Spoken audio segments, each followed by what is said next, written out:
What's your emergency? Welcome back to That Weewoo Show, a podcast where we watch and discuss episodes of the ABC show 911. I'm Ellen. I'm Alice. And I'm Bex.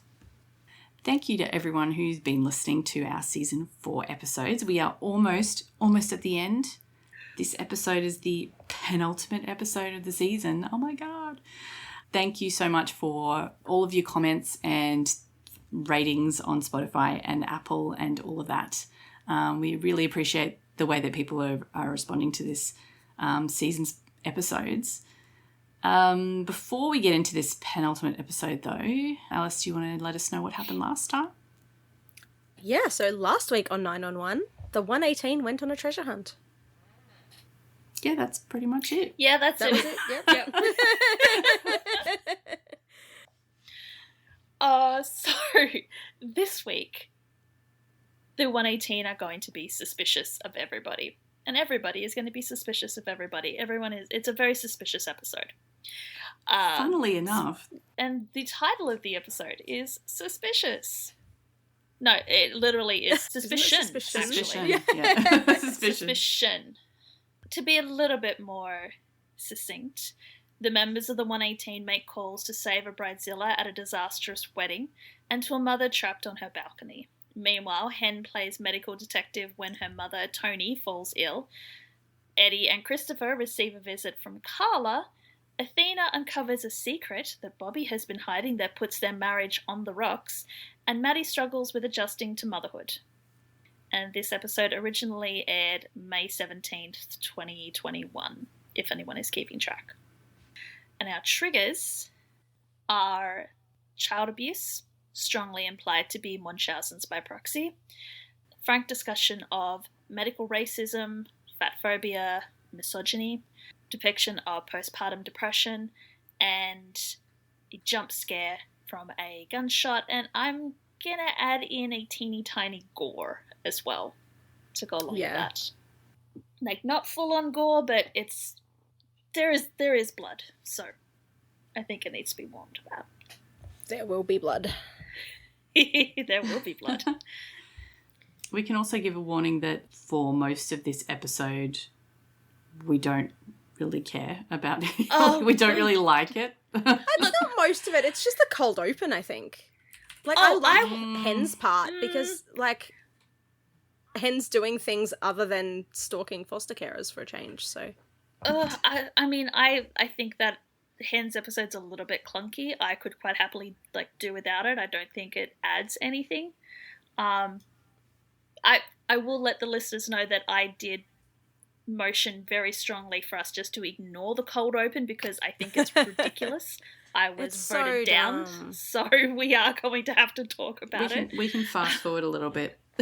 I mean, go through it quickly. Yeah.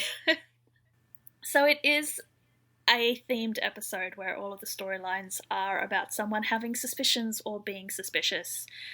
And our cold open is a woman who is suspicious of her bridesmaids, one of whom she suspects has been posting on the internet about her being a quote-unquote bridezilla.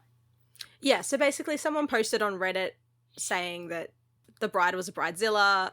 They also, like, talk about what she did, which absolutely makes her a terrible person. She sent the bridesmaids to a nutritionist. She told them all to make sure none of them were thinner than, like, the bride. And yeah, she's just very, like, uptight and awful and no one cares. She's got a polygraph before the wedding. Like, it's literally the wedding day. They're getting their makeup done and she's putting people through polygraphs. The best part of this scene is the song.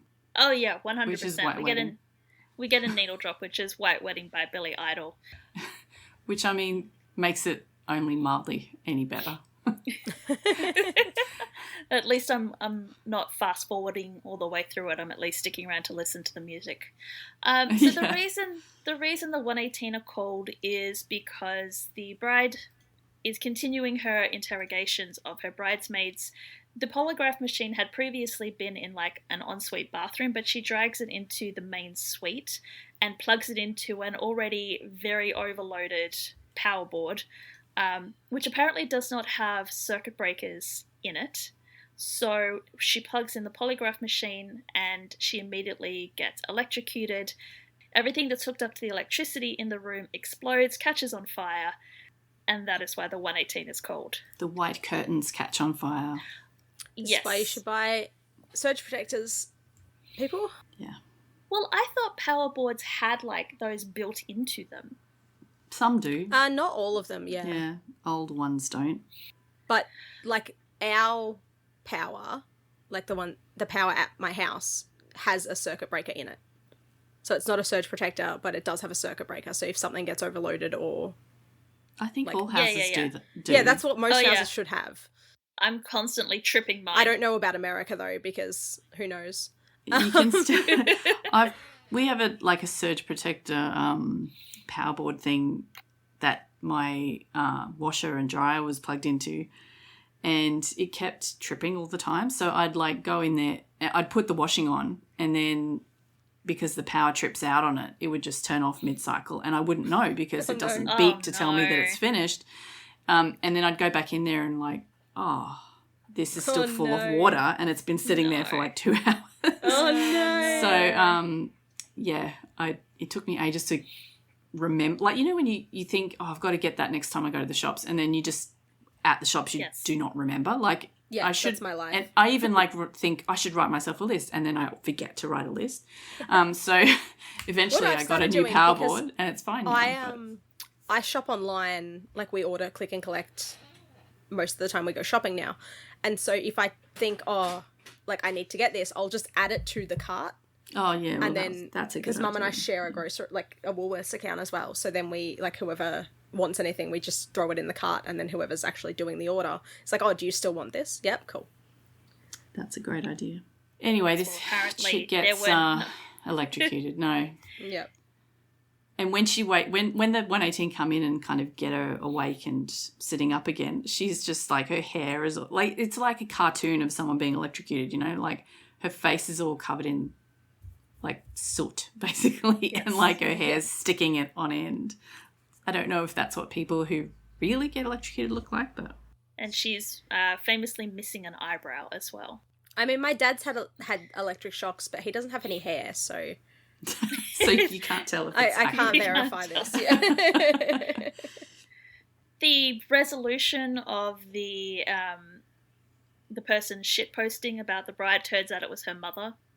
Yeah. Possibly the second redeeming feature of this scene is that the mother confesses that she was the Reddit poster, and all of the bridesmaids sort of jump up and like, no, I was the poster. And the mother turns around and like, damn it, we are not doing Spartacus.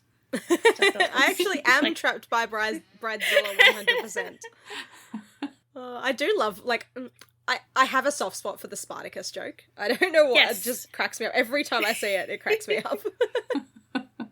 I quite like the way that the 118 are all like, as the story unfolds, they get like their eyes get wider and wider. Like they're all wearing masks, so you can't see their facial expression. Yeah. They just they look more and more like, what the fuck is going on here? Yeah. And as they leave, like Eddie's like, good luck for the wedding. Yeah. It's ridiculous.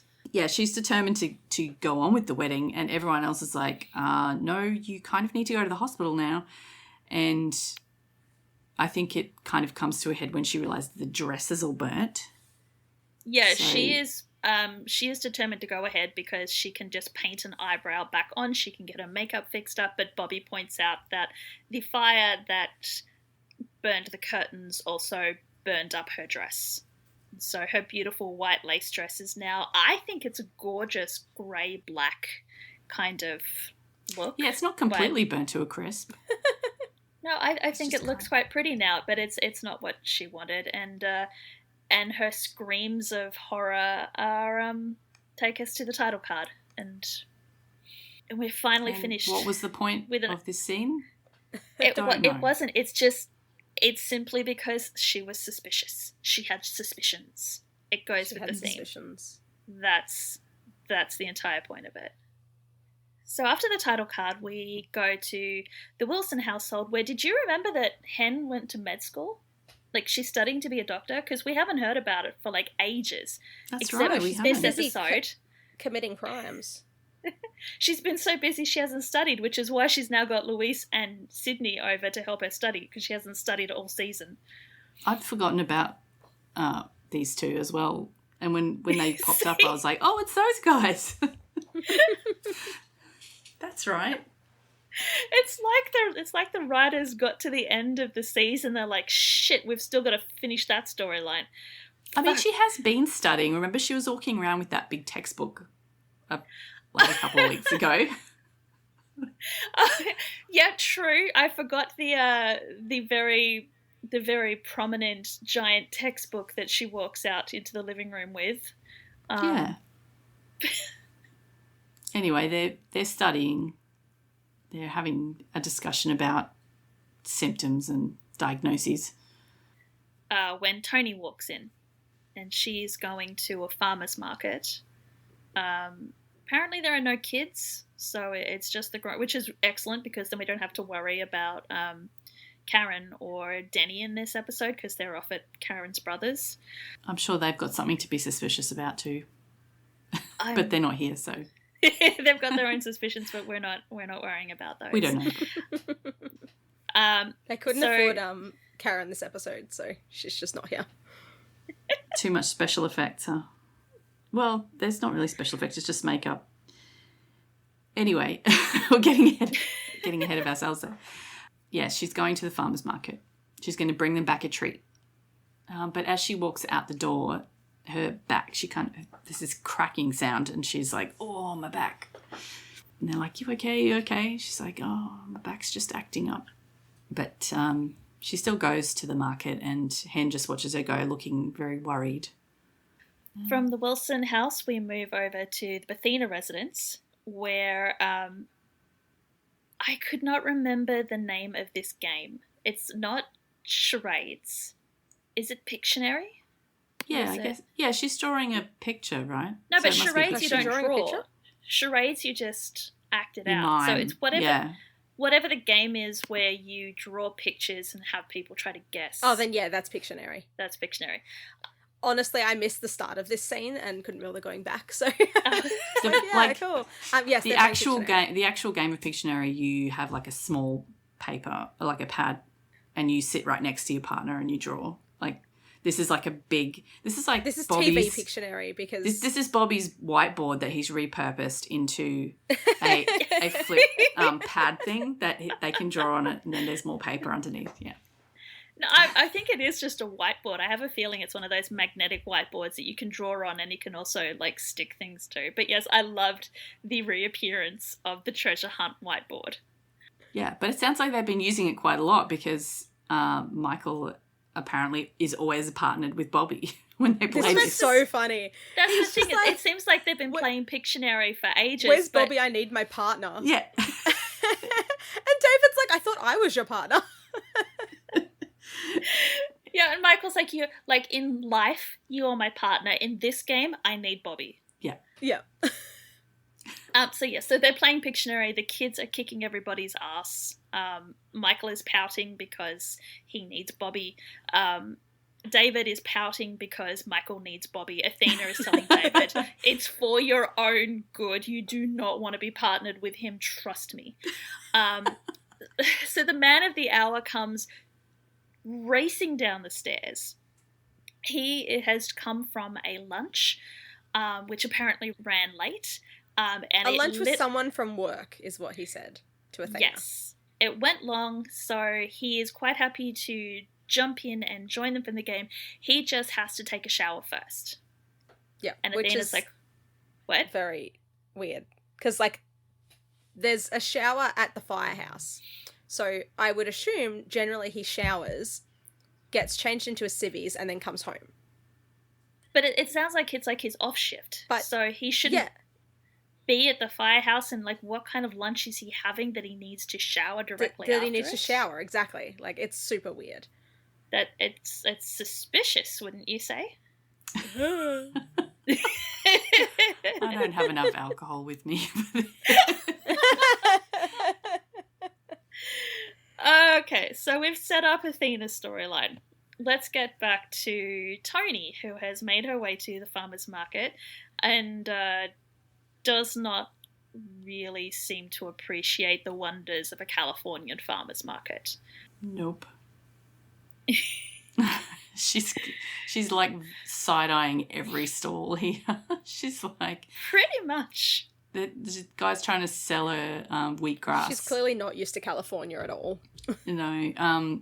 Wheatgrass can cure just about anything and can help people lose weight. And she tries it and she's like, I'm pretty sure I'd lose my appetite after this. And, you know, she goes on like disparaging every other vegan, non-GMO thing in the whole farmer's market. Yeah, so it's vegan, non-GMO, free from wheat, gluten, dairy, egg, and soy. And she's like, so what's it made out of, air? Like, she's pretty funny in this scene, actually. She's very salty, but very dry, very funny. Yes. I actually don't know what it is. Maybe it's an almond? What's that? At the bakery. Something that's vegan, non-GMO, free from wheat, gluten, dairy, egg, and soy. Like, it can't be tofu because tofu is soy. I'm going to say it'd be bread, but it'd be like potato or rice flour that would be the base of it. How do you make bread without egg? You can. It's not good, but you can. It's basically just like water and... there are other... It's usually soy. Oh, no, it's free from soy. Yeah, that's what I mean. I'm like, what is it? She's got a point. Use other binders, but it does not taste good. Yeah, no. But yeah, we have a lot of stuff made out of almond flour because we do. Well, almond flour cakes and whatever are delicious. Some can. Yeah, it's some heavy are. though. Yeah. Anyway, she gets to a fruit stall where they have durian, which is the most stinky fruit that you have ever smelled in your life. But actually, some people think it tastes really nice. So I don't remember if I've tried it or not. I've definitely smelled it before, but I don't know if I've tasted it. I have neither tasted it nor smelled it. So I am... Yeah. You don't want to. I'm in the dark on this one. It's very smelly. Tony has apparently either smelled or tasted durian, and it's not something she wishes to repeat. So she asks the fruit vendor if they've got something a little more recognizable, like grapes or oranges. So the vendor directs her over to the end of the table where she's got like 45 different varieties of oranges. But Tony's not listening. She's kind of just staring off into the distance, and then all of a sudden she collapses. Yeah, so they call 911, but we don't even get the 911 call. No, we just go straight to the hospital. It'd probably be a boring 911 call. It would be a very boring 911 call. The oranges are falling? I don't know. Oranges turned to orange. Hen goes to the emergency room where they've got Tony back in one of the little examination cubicles, where a very condescending white male doctor tells Hen that her mother just fainted. Yeah, it was probably just vasovagal. And sometimes people just faint. I want to mention too that like the way that the doctor says it is literally, your mother experienced a freak syncopal episode, possibly vasovagal. And Tony's just like, a what? And Hen has to dumb it down for her. And the only reason Hen knows is because obviously she's in the medical field. So like the doctor didn't even bother explaining to Hen's mother what happened. I mean, this doctor comes across as very jaded and kind of fed up with his shift right now. Yeah. Hen is suspicious. She doesn't think that any of that is correct, and there's something else going on, she's pretty sure, but the doctor just dismisses her, basically. He's like, it could be a number of different things. Hen wants an echo run, but the doctor's just like, nah, don't need it. Talk to a primary care physician about adjusting the blood pressure medication, think about making some adjustments to a diet, and could help to lose weight and stay off WebMD. And like, to be fair, the stay off WebMD was aimed at Hen for the, you should run an echo. Yeah. But if I was Hen, I would have been like, actually, I have this background, I would prefer, like, always advocate. Because, yes, you will get doctors that brush you off, and sometimes you do know better, and sometimes you do have to advocate for yourself. Yeah. Or for someone else who's in your care. Yes, but then the rest of the storyline couldn't happen. If she, like, stood up for herself now, the rest of the storyline wouldn't happen. She wouldn't be able to later. Yes. But yes, if you feel like something's wrong, advocate. Like, I'm pretty sure, I don't know about in the US, but in Australian hospitals, if you do press for a particular thing, they have to do it. Like, I'm pretty sure that you can't just be brushed off like that. Queensland actually has a law surrounding it. Yeah, we have... that you can invoke. It's Ryan's rule, that's right. If you think something's wrong, you can push for it, and they have to investigate it. But I guess there's the added layer of complexity in the US that if you push for a test or a procedure and the doctors are going, it's not indicated, and you push for it anyway, the insurance company could deny coverage. Yeah. They'll go, well, the doctor didn't think it was necessary, so we didn't think it was necessary, so we're not going to pay for it. And God knows how expensive those kind of things are. Thousands, I'm sure. Yes. So we go to the Diaz household next. We're jumping around a bit in this episode, aren't we? There's a lot to set up, yeah. A lot of people are suspicious. Everyone's suspicious of each other. Pretty much, yeah. But this is cute because Eddie is completely freaking out. He keeps arranging and rearranging and fluffing the pillows on the couch while his son and Anna watch on like he's gone crazy. I'm pretty sure he has gone crazy. Pretty sure he has gone crazy, but it's quite adorable. He wants everything to be perfect because it's been over a year. Chris is very excited. And he's so excited. When there's a knock on the door and the door's opened, it's Carla. Yay! Who I'm pretty sure would not care about the position of the cushions. No, absolutely not. But it's so good to see Carla. It's so good. And Chris has obviously missed her because he immediately wraps her in a hug. And then Eddie immediately just runs over and hugs her too. And I don't think she was expecting that, but he's really missed her. And Anna's just like standing across the room going, what is happening? Yeah, she's like, oh, anybody going to introduce me? No, I'm just going to stand here and watch you guys. Okay. I mean, I'm sure they told her who Carla is. Yeah, well, they had to make the cake. Yeah, that too. Anyway, they have a lovely dinner. Yeah, so Anna's cooked. And when she tries to clean up, Carla tries to clean up. And Chris just yells, you can't go in the kitchen. Carla's okay. I adore Gavin's line readings sometimes. So it's very much, funny. He's very shouting at her, you can't go in the kitchen. It's very much like 8-year-old boy or whatever he's supposed to be. Just like, no, you can't go in the kitchen. It's like, shit, okay, sorry. So Anna and Chris disappear into the kitchen, leaving Eddie and Carla to catch up. And it's a pretty quick catch up. Eddie tells Carla that he's really sorry about her father, which is why she's been gone for so long. Carla is sorry that she has been gone for so long. And they're both like, no, everything's cool. You were where you're supposed to be. We understand. Yeah. No, it's fine. No, it's fine. No, it's fine. No, it's fine. Yeah, okay, we get it. There's no hard feelings. It's all good. Yeah. And then topic of conversation turns to Christopher. Like, Christopher looks like he's doing well. And he's like, yep, he's, almost back to his happy self. And he loves having Anna around. Except for some reason in this episode, Ryan has decided he's going to go with the American pronunciation of her name. Oh. And yeah, so I don't know if you remember, that.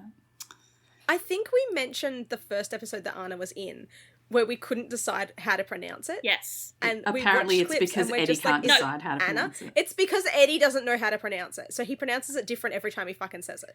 I'm wondering if it's because he's got Coco in the scene with him. And she calls her Anna. So Ryan calls her Anna. But when he's talking to her on her own or he's talking to someone else, he'll use the Latina pronunciation.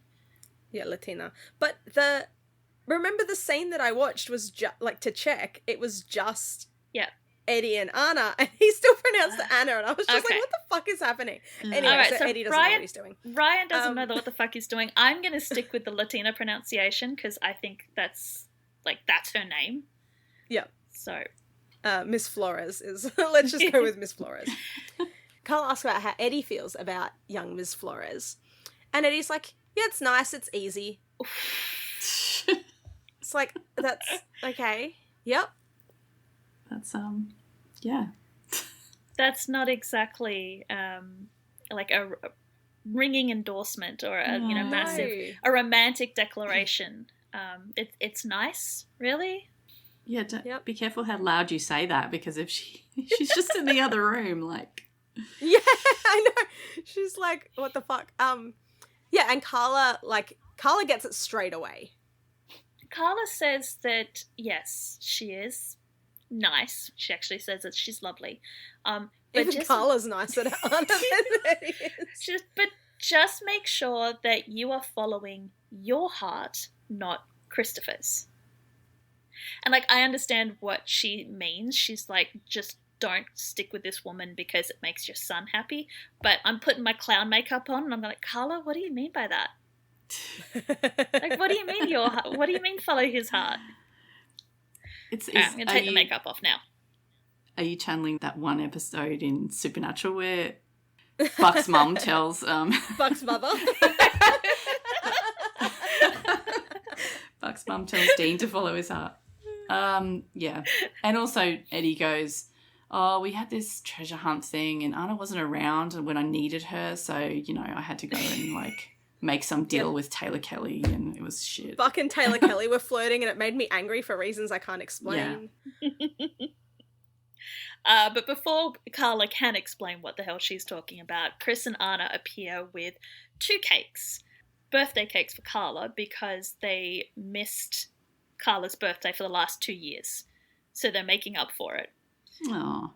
So while Carla is freaking out over how sweet that is and the disturbing number of candles that are on the cake, Eddie there are is a lot watching... of candles. There are a lot of candles. As Carla says, it's a good thing there's a firefighter in the house. Yes. Eddie is watching Anna and Chris together, and at first he's just like got this smile on his face, like, oh, isn't that cute? How much Chris loves her, how much she loves him, and then you just see the smile slip from his face. It's like, oh. He's just realised maybe he doesn't like her as much as Chris does. Yeah. Oh, that's harsh. And then we go to poor Maddie. We do go to poor Maddie. Oh, Maddie is dissociating in the break room at work. Yes, she is at work. She is on what Sue says is her 3rd cup of coffee. Not that she's counting. Not that Sue's counting. And we find out that as exhausted as Chim and Maddie were in the first few weeks of G's life, it's ramped up exponentially because now it appears that G has colic. And Maddie is getting absolutely no sleep because she cannot put G down. I had one of those as well. Oh, I'm sorry. Yeah, but it wasn't this bad. I don't think. Like, she would cry from about 5 to 8 o'clock every evening. Just nothing you could do would calm her down. But she did sleep during the night some of the time. Like, I don't remember how much sleep I was getting at that point, but it's probably not a lot. But were you back at work then too? No, absolutely not. This was while I was on maternity that leave. helps as well. Yeah. Yeah, so that's the other thing. So, and the thing with colic is that no one actually knows what it is. It's just a label that they stick on babies who are inconsolable and you can't put them down. It's not an actual medical condition as far as I'm aware. It's just like sad baby disease. It's just we don't know what's wrong with them, so we're just going to call it colic, and you're just going to have to deal with it until they outgrow it, which is apparently what has happened in this case. The doctor has gone, it's just colic, which is code for I don't know what's wrong with her, but I can't tell you that I don't know what's wrong with her. But as much as Maddie's exhaustion and Maddie's distress is not just because she's not sleeping and G's not sleeping, it's that she feels that there's something seriously wrong with G because it's the way that she cries. So that's interesting. I just looked it up because I was curious. Because I have horses and not babies. Yeah, horses colic get in horses is an abdominal issue. Yeah. Whereas, colic in babies is literally just... Yeah. So, yeah, interesting. I assumed that, like, colic in babies was the same sort of thing in colic. Well, I always thought totally it was different. some kind of digestive thing, but they just slap that label on a number of things, it sounds like. Like Yes. anything that they don't really know what it is, they just assume that it's a digestive problem. But yeah, because colic can kill horses, and I was just like, this Yes. whole time I've been like, oh my god, the poor dying babies. Why is no one more concerned about this? No. Yeah, no, apparently it's just because they're crying a lot. Yeah. Which, like, fair. Same. So now that we've planted that little seed, Maddie is going to get to work, and she's going to take a phone call from a young boy named Charlie. He is at the Regal Point apartments, and his mother is stuck. And he can't go help her because he's sick and he can't leave the apartment. When he says that she's stuck, she's literally fallen through the balcony, and she's stuck. Yeah, that's Yeah, weird. she's Chest hanging. deep in the balcony, legs swinging underneath. Yeah.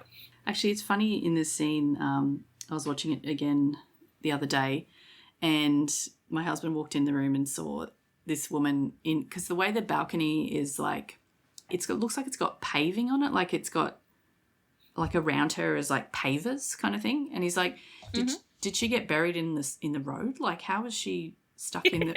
Oh, no, it's a balcony, and like the next scene is her legs dangling underneath it. He's like, oh, okay, it just looked like she was buried in the road. Yeah. Anyway, yeah, the 118 roll up and they get up there via ladder. They can't go up the inside of the building. They directly go from the outside. So this is really funny, actually. Then I like need this. an excuse. They need an excuse to roll out the ladder truck. Yeah. No, I love this because Buck gets up there and he's going under, like, to the balcony below Sheila, who's the woman's name. She actually gets named. Hooray! I mean, I don't know if we're yay about that because we don't actually like Sheila in the end. But anyway, Buck sort of starts climbing onto this balcony, but then this dude comes out of the apartment and he doesn't even realise at first because he's wearing earphones. And he sort of looks up and Buck's there and he's like, he doesn't even say anything. Buck just goes, sir, can we use your balcony? And the guy... It's to help her. It's to help her, yeah. She looks up and it's just legs. Sheila? And he's like, okay, I'm going to go cook inside. So... Yeah, because he's got a barbecue or a grill out on the balcony. He was intending to grill some hot dogs. Although we get a shot from when Sheila first goes through the balcony and that the debris from the balcony has fallen onto the grill. So how did this guy not notice that there were big chunks of rock on his grill before he noticed? Don't know.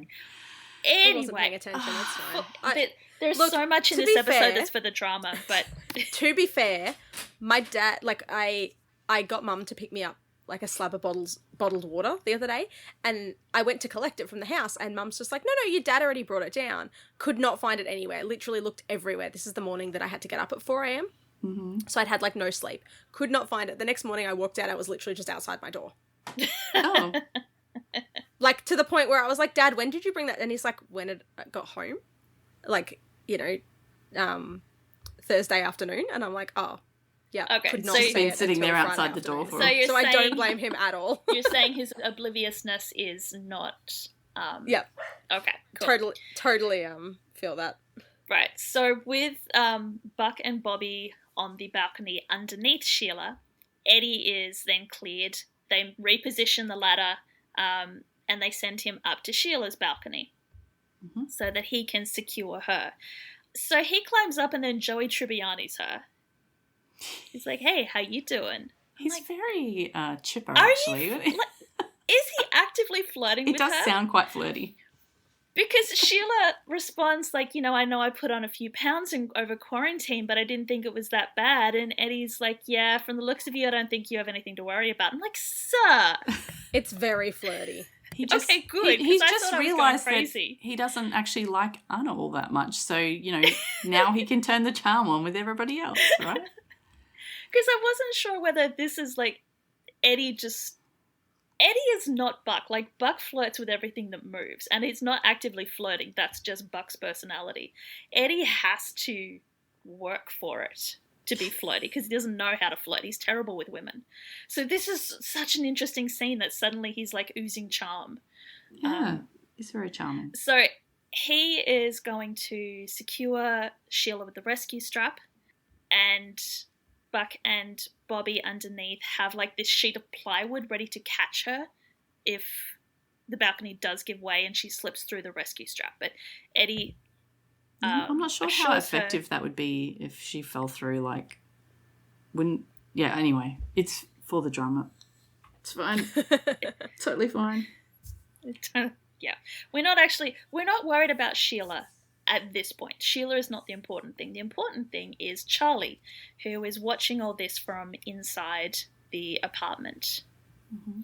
So, he gets Sheila secured. He promises her that she's not going to fall, but he has to leave her for a minute and let the paramedics in.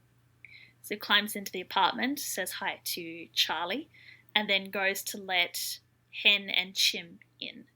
Hen's got the medical equipment, Chim's got like planks of plywood so that they can build a frame around Sheila on the balcony and shore up, add in a little extra support.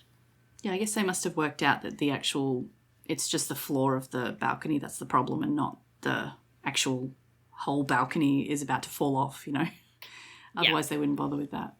Yeah, I think Eddie's determined that the slats are rotted away, like water damage or termites or for whatever reason, but the structural integrity of the balcony itself is fine.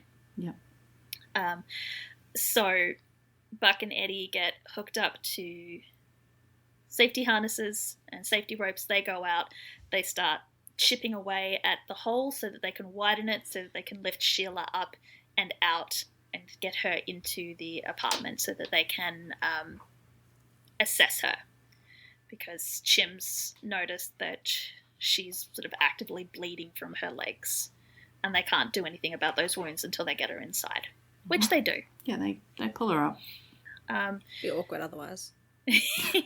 Otherwise, Eddie is very charming again. He's like, "Oh, just put your arms around my neck. I got you. It's going to be okay." She's just looking at him going, "Okay." He literally princess carries her into the apartment and lays her down on the gurney. Yeah. So once she's on the gurney, they notice the wounds on her legs. She's got a pretty deep gash on her thigh that's going to need stitches, which means that she has to go down to the hospital. And Sheila starts to freak out a little bit. She can't go to the hospital because she has Charlie. And Bobby is immediately like, "Oh, cool, he can ride along in the truck with us. That's fine." She's like, No. He can't leave the apartment. He's got an autoimmune disease. The hospital is the worst place for him. I don't have anyone to stay with him. I can't go. And Eddie's like, "I'll stay. I got a kid around Charlie's age. We'll hang out. We'll be fine." Yeah. She was like, "No." Carla came back like 30 seconds ago and he's already just like, "Yeah, I've just adopted this child. Can you just stay with Chris?" Bobby seems completely okay with losing one of his firefighters too. So they wheel a protesting Sheila out, and Eddie stays behind and busy work. He's going to unhook all of the safety ropes, and bonding moment with Charlie, asks Charlie if he wants to help. Charlie looks absolutely chuffed to be asked to do something. Yeah. All right, so in the meantime, we're going to go back to Athena residence, where Athena is doing the laundry and she picks up Bobby's shirt from the dirty clothes basket and she smells it. Because I'm guessing that she must have been suspicious about the fact that suspicious, have a drink, that he needed a shower as soon as he got home the other day. No, I think with this, it's she grabs the hamper, and as she's sort of picking it up and walking it, she smells something. Because there's a moment where she picks it up, and she goes, "Ooh." And then so she starts going through and sniffing all of the shirts to figure out what it is, which one it is that smells. And then she finds that shirt that Bobby was wearing and sniffs that. And it's like, "Oh, Jesus, it's that one." Yeah. And then immediately calls her ex-husband, because of course you do. And we find out that the shirt reeked of bourbon. Yeah. Not ideal for a recovering alcoholic. And yeah, she's worried about him again. And Michael is like, I've got to say, none of this sounds like the Bobby I know. And it's like, wait a minute, Michael. Whose husband are we talking about here? Michael and Bobby are very besties in this episode. Very besties. Like David who? Poor David. It's his turn to be friend-zoned. She puts 2 and 2 together and, remembers the crash where Bobby was affected by the fact that this woman did it because she was drink driving. She's like, oh, what if he's had that one bad day and gone back to drinking again? Michael doesn't seem convinced, but I think Athena's got the thought in her head now, so we know what she's like. Mm-hmm. Yes. So now Eddie has just made himself right at home in this apartment. he's like cooked food for what's the kid's name again? Charlie. And then he's like FaceTiming with Carla and Chris, so that Charlie and Chris can have a little, chat. Well, later on, we find out that I don't know that there was a television in the house or any kind of computer games. So Eddie was probably at a loss with what to actually do with the kid. Yeah, I'm sure he was so bored. He's like, I'll just throw my kid at you and you two can entertain each other. Yeah. Which is kind of adorable because we get the idea that, once again, Eddie is a terrible cook because Charlie tells Chris that his mum is a terrible cook, but your dad's great. And Chris is immediately how bad is his mum at cooking? that he thinks Eddie's cooking is great, yeah. Because it makes him sick all the time. Chris has just gone, wait, did he order you takeout? And Carla's like, I was thinking the same thing. Eddie's like, hey, I am right here. I can hear you. Yeah. So then Charlie accidentally knocks over a glass of water on the table and Eddie jumps up to grab paper towels to clean it up. Apparently when he was making himself at home in the kitchen and going through this woman's fridge and pantry, he didn't find any paper towels, so he's at a loss. Charlie points him in the right direction. And we get a very obvious shot of Eddie opening the cupboard, and there's this stack of tiny little bottles. And then we cut to the front of those tiny little bottles where it says "Site saved" on the front of all the tiny little bottles, and then Eddie finds the paper towels. Big neon signs. They are absolutely not subtle in this episode at all. Mm-hmm. Big flashing neon signs about everything going on. It's fine. She just has a lot of contact lenses. But she keeps them in the kitchen. I remember when I had contacts, I did not keep my eye drops in the kitchen. They were in the bathroom. It's suspicious. But Charlie doesn't notice the big flashing neon signs and warning that's going on in the kitchen. Neither does Eddie. He's still chatting. He's still chatting with Charlie, with Chris and Carla. It's too many C names in this scene. Carla's making small talk and asking what school Charlie goes to. Charlie's like, I don't go to school because I'm too sick to go to school. I only ever really leave the house for doctor's appointments. And Chris is like, oh, yeah, I totally feel you. What kind of doctors? I get that too. And Charlie's like, I don't know. We're always going to see new ones. Eddie's checked back into the conversation at this point. He's like, well, that sounds expensive. What does your mum do for work? And Charlie's like, we just get money from GoFundMe pages. Pretty much. Except they're called Fund Me pages, not GoFundMe, because the show doesn't want to get sued. Yeah. Especially considering what they then imply about the GoFundMe pages later on. But before Eddie can inquire any more about Charlie and his doctors and these GoFundMe pages, Sheila walks in. Yeah, that was quick. And I can imagine she's been chomping at the bit to get out of the hospital and get back to Charlie. I mean, she wasn't I really feel like injured. As soon as they finished the last stitch, she was just out of ran there. out, and they were like, what? Yeah, I mean, the only injury she had was like that cut on her leg, I guess. And once they patched her up, she was probably like, okay, bye. Yep. She notices that there's food on the table. And she's like, oh, you cooked. she does not look at all happy. And Eddie's like, yeah, I'm just trying to help out.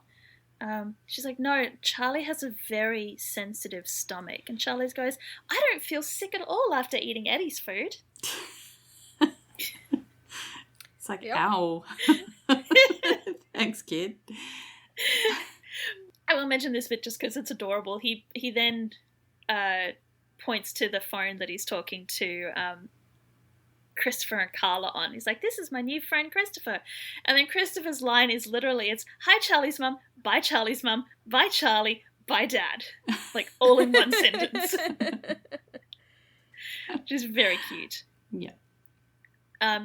Charlie thinks Christopher is super cool and wants to know if he can hang out with him sometime. And Sheila does that, like, we'll see. Which, like, every kid who's ever heard their parents say that knows that means no. Yeah, that's a no. Yeah. And Eddie's like, that's suspicious. That's weird. Well, I don't know if he's, like, suspicious at this point, but he's, like, thinking that that's really kind of sad. But the episode is suspicious. So everyone has to be suspicious. I don't think he's suspicious until later when Anna is suspicious. I'm applying some kind of suspicion at this point. All right. Only because his kid is so awesome. He's like, why wouldn't you want your kid to hang how out with dare my you? Kid? My kid's awesome. Yeah. Yeah, literally. Like, oh, is it because he has CP? Because, like, fuck you. Is it because I came into your house and used your kitchen without your permission? Like, I'm just trying to help. Is it because I literally threw you out of your own house? Yeah. And stole your child? Which is totally normal, you know? Yeah. Suspicious. Don't be suspicious. Don't be suspicious. Okay. We are... I don't know when... there is no time markers in this episode. So at some point during the day, we go back to the station house where Hen looks like she's supposed to be studying because she's in med school, remember? She's studying for med school. Is she in med school? Oh, yeah, that's right. I haven't spoken about it for so long. But she's also on the phone talking to her mother. Yeah. She's not nagging. She's just checking in. And her mum hangs up on her. I guess she's sick of the nagging. So Chim joins Hen over on the couches and asks how she's doing with everything. And Hen says that she's a little bit freaked out because she doesn't know what's wrong with Tony. Chim's like, well, maybe you should take her to a specialist. And Hen's like, yeah, love to, but you need to know which specialist to take her to. And the specialist is dictated by what's wrong with her. I don't know what's wrong with her, therefore I don't know which specialist to take her to. And the doctor that we saw at the ER was no help because he just dismissed us. And Chim's like, yeah, you know what it's like in the ER. And Hen's like gives him a look and he's like, oh, no, I'm not defending him at all. I'm sure he was a horrible doctor, absolutely dismissive of you. Yeah, and Hen says that he barely acknowledged us and he acted as though I offended him. Like, how dare you? But yeah, maybe our experience would have been different if he'd looked more like us. But then Chim reveals that when his mum was sick, he was a 12-year-old Korean boy translating for his sick mother. So he gets it. I do find this scene a little bit clunky. Like, I understand what they're trying to say. And it's not even what they're trying to say because they flat out say it in, like, the worst dialogue possible. Yeah. That's why people like you and me can't put our trust in doctors because they don't trust us. Yeah. Like, I mean, yes, but who wrote this episode? Did I figure out who wrote this episode? It was Andrew Myers and Lindsay Bailey. Oh, really? Yeah, usually they're pretty good at this sort of stuff. That's disappointing. Chim does a very awkward segue into the next scene by saying that what Hen needs are some brilliant medical minds to bounce ideas off of. And Hen's like, yeah, where am I going to find those brilliant medical minds? Chim's like, I'm pretty sure you already know them. And Chim's like, you're in med school. I know we've all forgotten, but you are actually in med school. So the next scene, we are back at the Wilson household where the three musketeers are going to try and diagnose Tony. And it looks like they've grabbed Bobby's whiteboard from the Athena residence. Oh, yeah. Well, Bobby's being shifty, so Athena just gave it to him. She's like, fuck this guy. Take his whiteboard. Oh, someone does actually say the word suspicion in the... This is the index of suspicion. They're going to try and work out what's wrong with her by going through a bunch of different things and looking them up in their textbooks, which is almost but not quite the same thing as Dr. Google. Yeah, it's literally just Googling it, except longer, because they can't even control F. Yeah, they have to look in the index. So it's pretentious Googling. Yeah. Basically. Because they're in med school. I mean, they are probably slightly more educated than the rest of us plebs because they actually have done a bit of medical schooling. But I'd say it would be worse because they have access to... because Google's going to point you to the most obvious and the most logical explanation, whereas they've got that entire textbook, so they can go right beyond the horses and find the zebras. Whereas Google's not going to point you to the zebras. Now that Google AI is a thing, though, Google AI is just like, yeah, you've probably got a motherboard issue. But the funniest thing is that they're doing all this with Tony in the room with them, and she just keeps making snarky comments. Oh, her eyes are rolling so hard. Like, Lewis presents patient history. 62-year-old female presents with dizziness and intermittent back pain. Patient has history of high blood pressure and smoking. Tony's like, I haven't smoked a cigarette since before Henrietta was born. And Sydney's like, it still counts. Yep, still goes in the history. They somehow have a blood pressure machine, and they're checking Tony's blood pressure, which is a little bit elevated. That could be caused by stress. And Hen's like, okay, so why would she be stressed? And Tony's like, I don't know. Maybe because you keep referring to me as she. I do like the snark in the scene. It's great. It's so cute. I do like Tony. Yeah. Louise has a crazy thought that perhaps the symptoms are indicative of Huntington's disease. And so Sydney asks Tony whether she's experienced any other loss of motor function. And Tony's like, I did my nails this morning. And she shows Sydney, I think I did a pretty good job. Yeah. Yeah, they're actually really nice. They've got like a pattern on them and everything.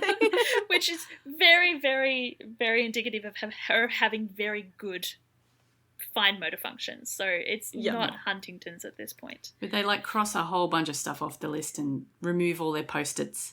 It's the full-on House MD sort of scene. And they do reference lupus. They do reference lupus. Yes. I was very happy about it. Also Lyme disease, which was also the thing that was most common in House. Oh, Ellen's not a House MD fan? No, I haven't watched any of it. What? Oh my god, get on the Hilson train. I don't really do medical shows apart from this one. It's like me being like, I don't watch cop shows, and Bex being like, you're literally actively watching The Shield right now. Like, we're recording and you haven't turned it off. But despite them having crossed off everything from like anemia through lupus and Lyme disease, when Tony gets up, they haven't figured out what's wrong with her, and when she gets up to leave, she collapses again. But this time Hen's got her magical powers.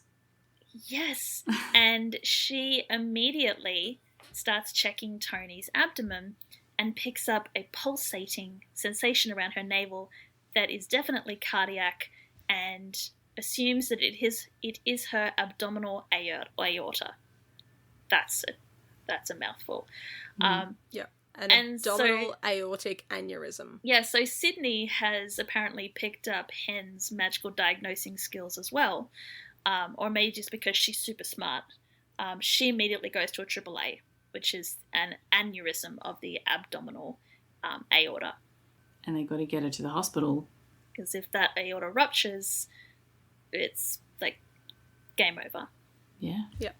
Bye-bye, Tony. But before they take her to the hospital, we have to stop in at the Madney apartment, where Chim's arriving home from shift. somewhere. I don't know. Time doesn't make sense in this episode. And all he can hear is Ji-yeon crying. Oh, the cuts in this scene are really strange as well, because Maddie picks up, obviously, the baby doll. The baby doll. And then the cut is like to her holding the real baby. Because the baby is like wriggling around and stuff. It's like really awkwardly done. I like how they let Oliver Stark run down some stairs with a real baby, and then Jennifer Love Hewitt is who acting has tired, children, and they're like, "No, you're not allowed to lift this child up from the cot. Let's give you a baby doll." Yeah, they will give Oliver a real child, but the woman, and he doesn't have kids. Yet the woman who's like got 2 kids, probably pregnant with a third at this point, she's not allowed to handle the real baby. Maybe they had to she has to handle the baby. Unacceptable. They had to reshoot that particular shot after the real baby had gone home or something. I don't know. It's very obvious. It's a very weird cut. And to put sort of salt on Maddie's wounds, she immediately yeets the baby at Chim, and Ji-yeon pretty much immediately stops crying. Poor Maddie. Maddie looks very frazzled. Yeah. Again, I think it's not just the lack of sleep. It's the constant crying. It's the frustration that she really feels that something is wrong with G, and she just doesn't know how to help her. She's going to go hop in the shower to collect her thoughts. Drown herself in the shower while she can. So she leaves G with Chim, but she does sort of linger in the corner to watch them together. Chim is very good with the baby. It's really cute. I think this scene's got like the longest we've actually seen the real baby. Because you can see when Kenny is holding the real baby, because it jiggles around. You know how the other day a couple of weeks ago, we were saying that the baby doll doesn't move, so it doesn't look realistic because it's just really still.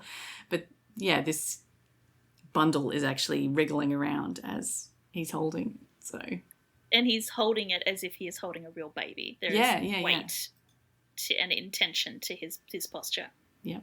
I can't unsee it now. It's like me and the damn coffee cups. Yeah. Yes. So after that little baby interlude, which I'm guessing was just to fill in time while Hen got Tony to the hospital, we are at the hospital. And Luis and Sydney have joined Hen. Luis steals a wheelchair from a nurse. They get Tony. This is a really weird scene. I didn't quite get it. Hen and Luis wheel Tony past reception while Sydney plays interference. She distracts them. Distracting. Yes, weird. So they can get Tony straight through into the emergency, like behind the doors, where you actually see the patients. I'm guessing so they can bypass triage. Yeah, I feel like this is a good way to get yourself thrown out of the hospital, but yeah, it's very strange. I don't know. I didn't like this scene. It gets even stranger because they get into the emergency part where they're actually seeing patients, and Hen immediately snaps into paramedic mode. She's like, she gives the history and the symptoms and demands that they get an electrocardiogram. And the nurse is looking at her going because Hen's in civvies, she's got what looks like a teenage boy next to her. She's like, what the fuck? And the teenage boy is like, hello, you heard her, which snaps the nurse yes, sir, right away, sir. And they run off to find an echocardiogram, which apparently they do. And they allow Hen to stay in the hospital instead of yeeting her out. Yeah. Or calling security on her. And it's the same doctor that saw her in the ER, that saw Tony in the ER earlier, who is now having to eat his words because the echo and the EKG did, in fact, show a AAA, and Tony is being prepped for surgery. She's a little bit dying. It's fine. And so Hen tells the doctor, he asks if she's got, the surgical team will come and answer any questions. And Hen's like, hopefully they do a better job than you did the other day. And he's just like, excuse me? But she basically tells him that he's crap. Yeah. if I hadn't brought her back in, you know, she could have died. Like, you sent us home. And he's like, look, I'm sorry I missed it. And just tells them off. But he says, what would you have me do differently? And she says, believe them when they tell you that something is wrong, which is definitely a problem all around the world and not just here. But doctors are very dismissive, especially women in general. Yeah, yep. But, Yes. Medical misogyny is real, and I can imagine that medical misogyny for black women is even worse than it is for white women. all right, we're going back to the Diaz household where Christopher is going through all of his stuff because he wants to give some of it to Charlie. Yes. Because he didn't have a TV, and they're going to give him a bunch of books and toys, so he's got something to do. Even though he looks like he's older than Chris. He does look like he's older than Chris. I do love that Chris is just like, no TV, he really does need our help. Yeah. So while Carla and Chris work on packing the donations, Anna comes in and calls Eddie away because she has something that she needs to talk to him about. And what she needs to talk to him about is that she looked up the GoFundMe pages. I'm just going to call it GoFundMe because that's immediately where my brain is going. Yeah. Yeah, it's just GoFundMe. They call it Fund Me as if Yes. that's hiding it at all. She was looking up the GoFundMe pages for Sheila and Charlie because she wanted to make a donation, maybe like spread the word to sort of boost so that other people could donate. But she now thinks that there is something wrong with this woman. And Eddie gets so defensive. He's like, you haven't even met her. And Anna's like, no, but I found some stuff online and I think she lied to you.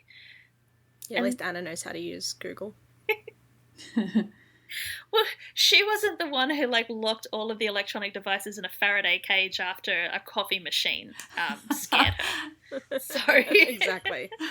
So a little bit later, Carla has joined Eddie and Anna in the kitchen as they go through the multiple GoFundMe pages that Anna has found for Sheila and Charlie. There's one for them with the surname Burns in El Paso. There's one for them with the surname Young in Phoenix. It's the same kid, but different last name in different cities. And then they start reading the comments on the GoFundMe page. And this is what kind of clues Eddie into that Anna is right, that there is something very wrong, because the comments are, this woman is a fraud and a scammer, don't trust her, or she's a con artist looking for money and attention. And then there's one comment that catches his eye, which is, I think she's making her kids sick. And then he slams the laptop shut because he's very dramatic. Yeah, and at the end of the scene, he's a dramatic bitch. And before they cut away, you see like Anna's hand like on his shoulder, like she's, comforting him, kind of thing. It's like she's like, "I'm sorry, your new girlfriend is crazy." I'm sorry, you thought you were helping this person, and they turn out to be, a scammer. Yeah. So while Eddie's getting his heart broken, Bobby's doing the dishes. Back to the other dramatic Athena bitches. residence. And I do love that in the 911 universe, it is well established that if you cook, you don't do the dishes. Yeah. Because this is the second time that it's in this episode alone that somebody comes up with the you don't need to clean, or you shouldn't be cleaning because you cooked. This time it's Athena to Bobby. You cooked, you shouldn't be doing the dishes. And Bobby's like, no, that's okay. I'm trying to avoid you, so I'm going to hang out in the kitchen. You think I'm joking, but I'm not, because Athena says, how about we have a movie night? And Bobby's like, I think I'm just going to go to bed. Yeah. And now, Athena is actually poor really Athena's suspicious. like, I want to get my freak on, and Bobby's like, no, thank you. She asks if everything's okay, and Bobby says yes, everything's fine. Athena says it doesn't feel fine, and she understands that Bobby has his meetings where he can talk, but she would also like it if he talked to her. And Bobby's like, yeah, I know, but it's not the same. And Athena's like, well, maybe I could come to your meetings. Like, you've got one tomorrow, right? And Bobby's like, no. Nope. Don't have one tomorrow. No. You can come on Saturday, but not tomorrow, Don't because there's no come meeting tomorrow. No meeting They're tomorrow. in fact very closed tomorrow. It's No helping alcoholics tomorrow. I do enjoy how badly Bobby lies. Like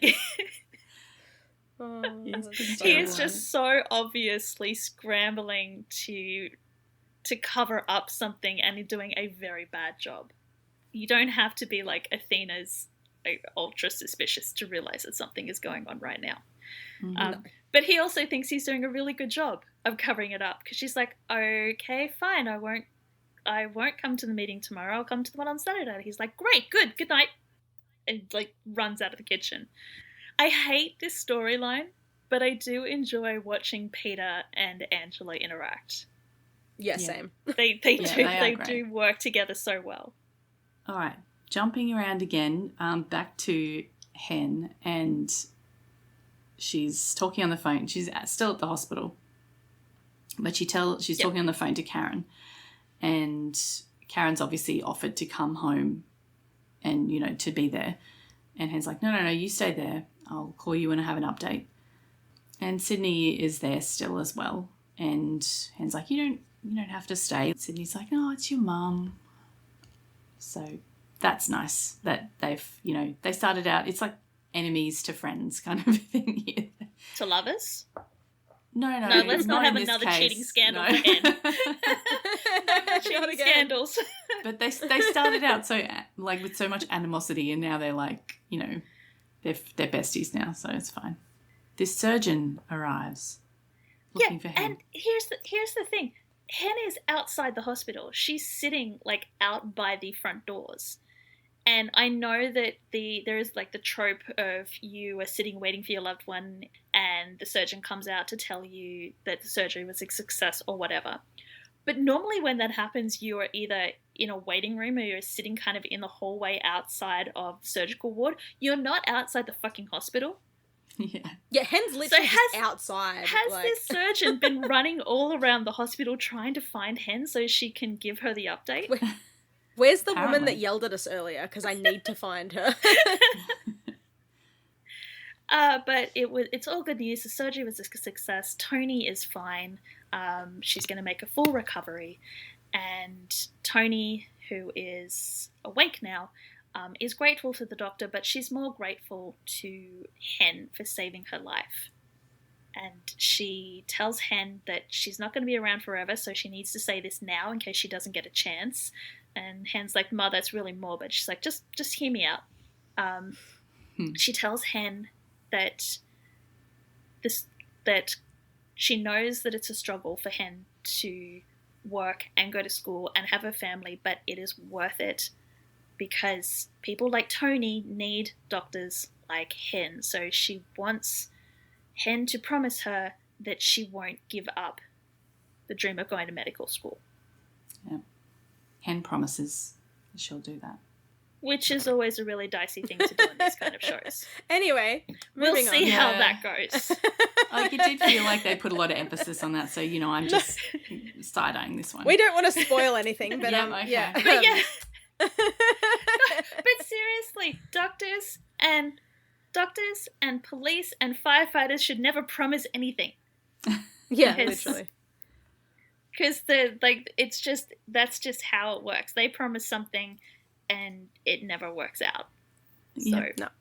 Cool. So next morning, I guess, Buck and Chim walk into the station house and the engine bay is completely empty. There are no vehicles in there. Which is important for a little bit later. Chim notes that, the B shift must still be out on a call. Cool. Eddie is already there and he is already in his uniform. He got there early because he couldn't sleep. Sheila has been on his mind all night. Yeah, Buck's not like damn that. Boy, you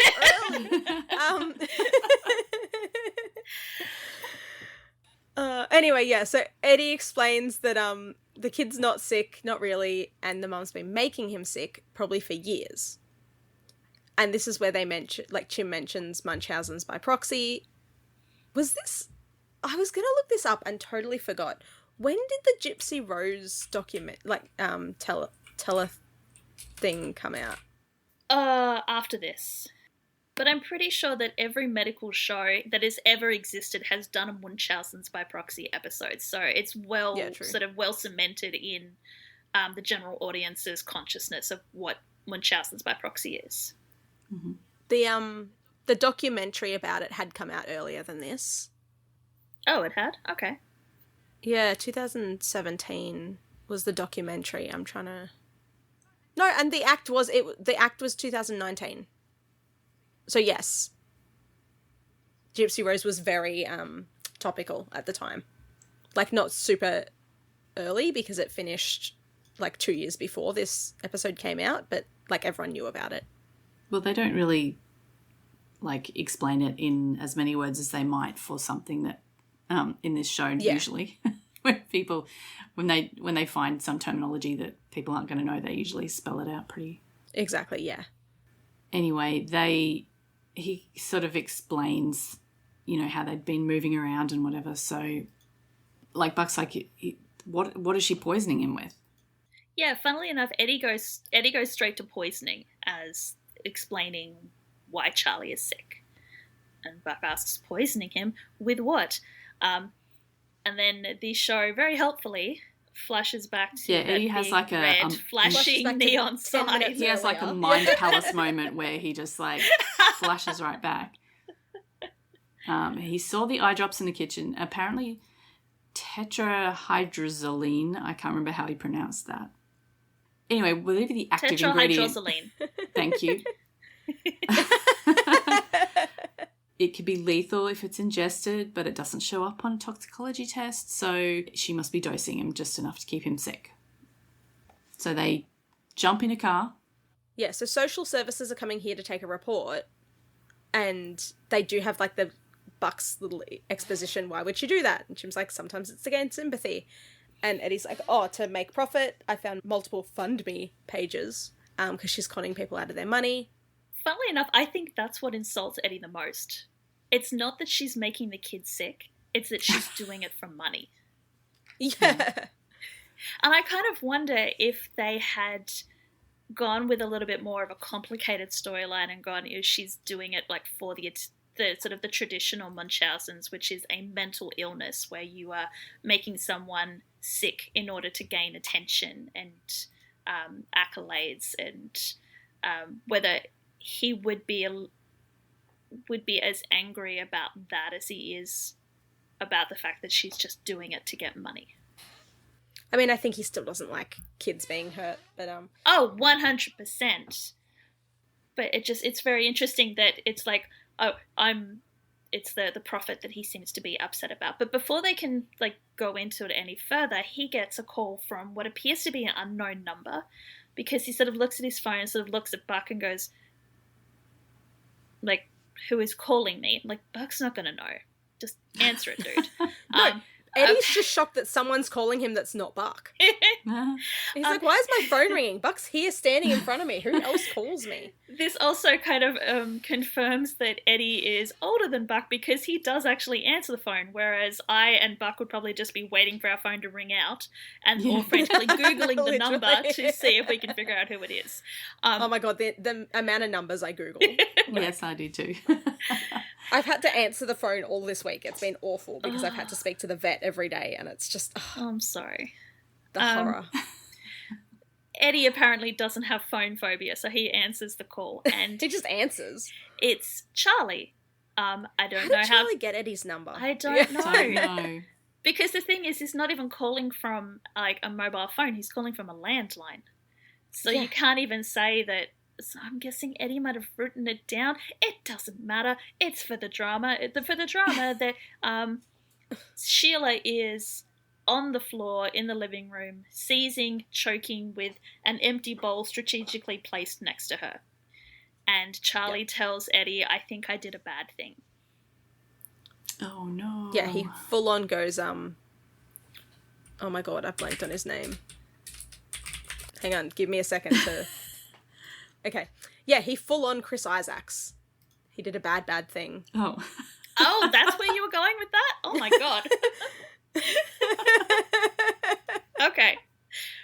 Okay, but before we can find out what the bad thing was that he did. Can I just mention before we move on that this bowl that is strategically placed next to her is empty? Oh, Yeah, she ate the entire thing. Yeah, it's. You would assume that because the bowl is there, it's meant to be like she was eating something and she immediately got sick, and so she like dropped the bowl and fell down. But there's no food on the floor. The bowl is clean. No, she ate the entire thing and then was just And, like, oh licked my it all god, I up. need to drop this bowl. Yeah. But yes, like this is very much Gypsy Rose. Like very, very, like kid has hit back at the abusive mother. But we're not going to find out what happens next. We have to go back to Athena and her very messy ex-husband, who she has once Athena again is called. The messy one right now. Oh, both of them Athena's are messy. the messy one. We jump into mid-conversation where Michael is like arriving home, and all we hear him say is, "Oh, come on, you followed him?" And we cut to Athena in her car. Who, yes, she did follow Bobby Of course she did. to his meeting that he didn't have today, because there was no meeting today. There was because no she meeting. lied about it. No alcoholics were getting help, Um, except that they are because he's at the meeting. Yeah. and so Michael says, "You think that he's still hiding something," and then Athena notices who Bobby is talking to. Because everybody is leaving the meeting, but there is a woman sort of standing in front of Bobby, and she's like very obviously waiting for him or talking to him. And Athena recognizes her. But before I didn't, so I'm glad that Athena did. No. But before we can find out who the woman is, because Athena would obviously tell Michael, Bobby, who's been sort of waving goodbye to everybody, looks over and sees Athena's car. And sees Athena sitting in the car. Is Athena not a cop? Shouldn't she be able to do stakeouts better than this? Like, that was all I was like, Athena, you should, like, why are you parked in direct view? Not in a disguise, like, literally just, like, windows down, leaning out the window, like, waving at Bobby, and then it's like, oh, shit, he saw me. Like, She's yeah, also no in shit. a bright red car. I mean, that is, like, it's not stealthy at all. No. And then like, she's- it's probably her own personal car, and Bobby's like, oh, why is my wife's car here? And Like- she's completely shocked when Bobby notices her. She's like, oh, he spotted me, gotta go. Like, Yeah. ma'am. Bro, you're 2 meters away from him. Of course he noticed you. Like, Jesus Christ, I don't know how she solves any crime. I'm pretty sure Romero does all the work for her and she just takes all the Clearly. fun. She just barrels But- in there and takes the bad guys down. No stealth. But before we can get to Bobby ripping her a new one for following him to his meeting, we're going to go back to the apartments where Bobby's car comes screeching around the corner, like his fire captain's car. And Bucky, Not his civic car, because No. he took that to the meeting. yeah, his fire captain's car comes screeching around the corner. Also, hang on. If they're about to start their shift, but B shift are already... Why is No, don't think about it. Don't think No, about it. well, why is Bobby Nope, still in a meeting? Don't think about it. Go to work! His meeting had just finished. He was probably on his way to work when he But spied Athena. No, but these guys do 24-hour shifts, so their shift starts at like 6 a.m. How early is this fucking meeting? Look, Okay, just they don't need help don't anytime. Don't think about don't it. think about it. Don't think Anyway, about it. so since Bobby's at the weirdly timed meeting, they've stolen his fire captain's car because remember Yes. the B shift had taken all the engines, the engine and the fire truck. There was nothing left. They then explain ladder that truck. because the 133 have... I'm assuming that Eddie has told Charlie or somebody has called... actually, it says Eddie has called 911 on a possible... I don't think he even needed to. They were in the firehouse. He probably just radioed it in. Yeah. So he's called in. The 133 have responded. Captain Meta makes a very snarky comment like, oh, Buckley, you got promoted to captain when I wasn't looking, when he sees the two of them jumping out of the vehicle. But Buck does not have time. He's like, it's the only vehicle available, and just runs out. But first, oh my god, the visceral reaction Yes. I had When he Buck gets out in that shirt. gets out in that shirt Yep. on that street. Yep. My whole body flinched. I was like, oh god, oh no, Oh my god. it's happening. Yep. Oh, I had no reaction It, whatsoever. yeah, funny that. But yeah, fuck it. I couldn't believe how physical my body reacted to just seeing him out on that street in that shirt. Yeah. Anyway, yeah, so We'll they break get down there. the door because apparently Charlie doesn't know how to use doorknobs. Right? Um, Why couldn't they have just, like, knocked and waited for Charlie to come let them in? Or, like, Eddie would have been on the phone, like, Charlie, we're here, open the fucking door. No, they're going to Yeah. use the swinging battering also, ram. Like, generally, so I've had to call the paramedics a couple times. Generally, they'll say, hey, if you can unlock the door, unlock the... Like, Charlie's just been chilling, watching his dying mother. He's Like, literally been just standing unlock there. and open the door while waiting.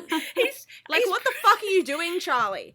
So yeah, Charlie was never taught how to use doorknobs. He's pretty much standing in the exact same spot he was when he called Eddie, just watching his mother die on the ground in front of him.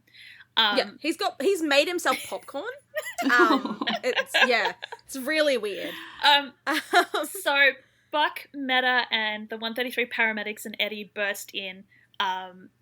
Eddie immediately hustles Charlie out of the way so that the paramedics and Meta can work, and Meta and Buck can sort of do their exposition and explain what's going on. And we find out that Charlie has dosed his mother's food with a massive dose of eye drops. Yeah, he's still holding a bottle of eye drops as well. Yeah, Eddie has to pry it out of his hand. Put it on his popcorn? Who knows? Maybe he's used to the taste. But Charlie explains that, she always puts drops in my food. She thinks I don't see her, but I do. I just wanted to see what would happen if I gave them to her. And Eddie's like, oh, that's okay. You didn't mean to hurt her. And Charlie's like, yes. Totally didn't mean to hurt her. He totally did.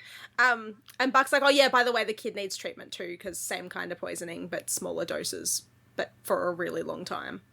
How many eye drop bottles did he put in her food? Looks like it was just one. Yeah, just... Because, if it was just, oh, she puts a couple drops in my food, I wanted to see what happened if I gave it to her, then she'd just get sick. But instead, he's clearly put the entire bottle of eye drops to have her season die. Yeah. I don't think about it. It medically it doesn't make sense. Don't think about it. Yeah. I think Charlie's just evil. Oh boy, that's a whole nother storyline. So they've apparently left Chim back at the firehouse because someone's got to do the work. He's called Maddie to oh my god, you won't believe what just happened this morning, and he's filling her in on the story. She's walking around with an asleep G. She finally got G to go to sleep. Maddie is kind of completely checked out. She's obviously so exhausted. She's just her tone is just completely monotone. She's giving kind of 1 or 2 word answers when Chim is talking. And then Chim, in his exuberance to tell her about the story, says that he's glad that the woman fell through the balcony because the kid will be safe far away from her because, I guess some people just aren't meant to be parents. And Maddie, in the depth of her sleep deprivation and frustration, takes that 100% personally. And you can just see her face drop and her lip starts quivering and her eyes well up with tears. Oh, poor Maddie. Chim, of course, is completely oblivious to this and just says, anyway, I just wanted to hear your voice and tell you guys how much I love you. Oh, wait, Hen just showed up. I want to talk to her about her mum. Can I call you later? And Maddie's just very flatly, yeah, we're good here. Nothing to worry about. And guys, I think there's something to worry about. There's very much something to worry about here. Bobby also has something to worry about. Because he is he's so mad. Storming down the footpath towards his wife, looking angrier than I've ever seen him. Thankfully, Athena has got out of the car. I don't think we've seen him this angry ever before. I think maybe when he slammed Buck against the wall, when Buck snuck into his little book of names. He was pretty angry then. Yeah, that's right. Oh, he was also angry at the... Oh, no, I think that was before that as well, when the ceiling collapsed. Oh, yeah, he was he was angry with that. But I think that was before Buck snuck into the little book of names. Yeah. I don't think he's been this angry since he's been married to Athena. Yeah. I don't think Athena has seen him this angry. No. And we, as the audience, finally get an explanation for the woman that Athena recognized. It's, remember that car crash that Athena referenced earlier in the episode? Yeah, it's that woman. It's the woman that was driving drunk the wrong way along the freeway and caused a massive pileup. That's her. Mm-hmm. Yeah, that's pretty much what Athena says too, as if Bobby didn't know who she was. Like, she's like, that's Rachel Hawkerson, the drunk driver from the pile-up. You know, the one that was driving drunk in the and caused the pile-up, whose name's Rachel. That's her. Apparently, Bobby is sponsoring her because she's having a hard time finding someone to talk to who can actually relate to what she went through. And apparently when he, she fell off the wagon, and when he went to help her, the bottle of bourbon spilled on him, and that's why his shirt smelled like bourbon. And then Athena's not cross about that. She's just cross that he didn't tell her what was going on and lied to her. And Bobby's like, yeah, it's really hard when your spouse keeps things from you, isn't it? Oh, ask me how I know. So snarky. And Athena's like, wait, are you keeping this a secret on purpose, to punish me? Bobby's like, no. Yes. Maybe. I don't know. A little bit. He literally says that. It's like, I didn't think I needed to tell you all about it. You don't tell me about half the decisions you make. And Athena's like what? And Bobby gets out, starts counting it off on his fingers. Well, let's see. He gets, the notebook that he threw away after his first, he gets that back out and flicks through the pages. Such highlights include going back to work without talking to me, stopping seeing Dr. Sanford without talking to me, being offered retirement and not taking it without talking to me.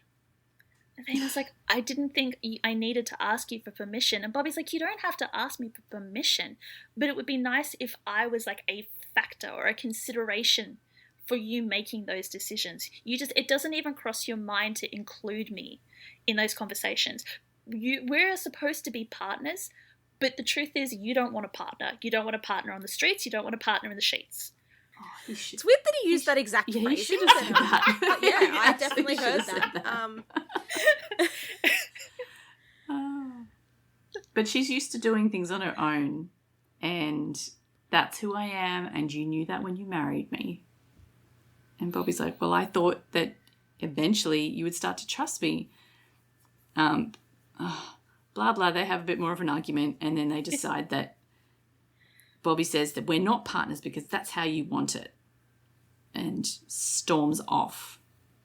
Mum and Dad are fighting. Yeah. Don't like to see Mum and Dad fight. You don't like when Mum and Dad are fighting. No. They do it so well, though. I will say. They do. This was a very, very well-written, well-acted scene. Oh, yeah, the last part of this episode is great. I don't know. He still should have said this in the Sheets comment. No, he definitely did. I definitely heard. Yeah. Okay, but who cares about that? Because now we got this scene. Oh no, we're up to the scene. Are we ready for this scene? Well, we have to be because we're here. So we're going back to the Regal Point's apartments, where they have put Charlie and Sheila onto gurneys, and they're loading them up into separate ambulances. They're sending them to separate hospitals. Charlie is a little bit worried about the fact that his mother is wondering whether he's going to see her. And Eddie's like, no, she's going to a different hospital. You're going in this ride. Yeah, Eddie explains that she's a little more sick, so she has to go to a different hospital. There's also the point that she now has an active CPS case out on her, and she's not going to be allowed anywhere near you for the foreseeable future. Yeah. But yeah, Sheila is fully conscious and screaming in another ambulance. So they slam the doors on her, cutting off her screams.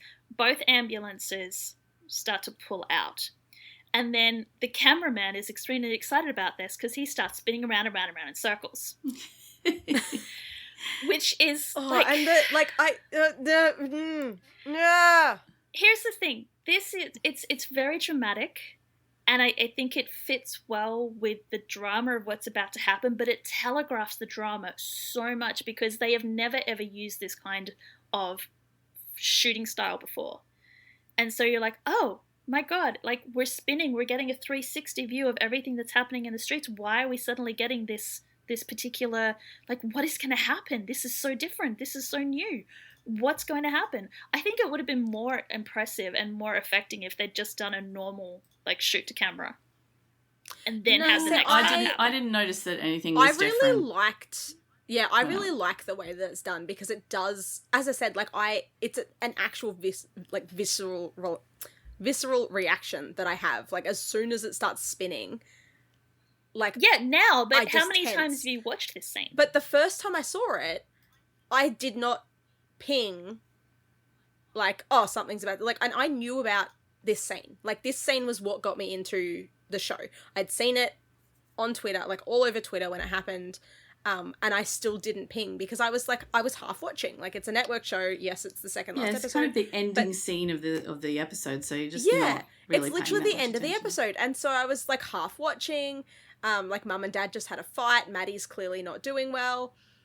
And so when the camera started, it did not twig me at all. Like I was still just like, holy shit, this is the episode. I don't know. For me, as soon as the camera started spinning, I'm like, oh, wait, this is different. Something is about to happen. Something big is about to happen. And so what happens is the ambulances drive off and Eddie is berating himself for letting this situation escalate the way he did. He's like, I should have gotten here sooner. Buck is trying to console him by telling him that that kid is just lucky that he met you. Meta wants to know if Eddie wants to go with Charlie to the hospital. But before Eddie can answer, there's the sound of a gunshot. Well, he starts answering. He goes, yeah, that'd be... A bullet hole immediately appears on his right shoulder, from the front of his right shoulder, from his chest. And then we cut to Buck, who blinks, and his face is spattered in blood. Yeah, he gets the blood splatter. It's the first 5 minutes of Supernatural. But it's the end of the episode. And then everything slows down. Eddie kind of looks down, looks back up at Buck, and then collapses. And we cut to the sniper who's chambering another round in his rifle. Buck is absolutely frozen. Buck has not moved. Shock. Yeah. Eddie is now fully collapsed on the ground. Meta, thankfully, is not frozen in shock. He's doing the captain shit. He's checking to make sure that all of his crew are safe. And then he notices that Buckley is just standing there in the middle of the road while there's an active shooter like a fucking idiot. And he knows that Bobby's going to have his gut for garters if anything happens to Buck. So immediately runs for Buck. And none too soon because we see Buck through the crosshairs of the sniper's rifle. And Meta gets to him and pushes him down behind the truck just as the sniper fires again. And then time speeds back up. Yeah, thank you, Meta, for saving our boy Buck.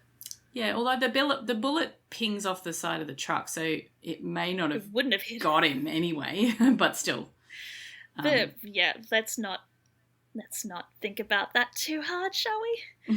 Anyway, Meta saves the day. Thank you, Meta. Yes.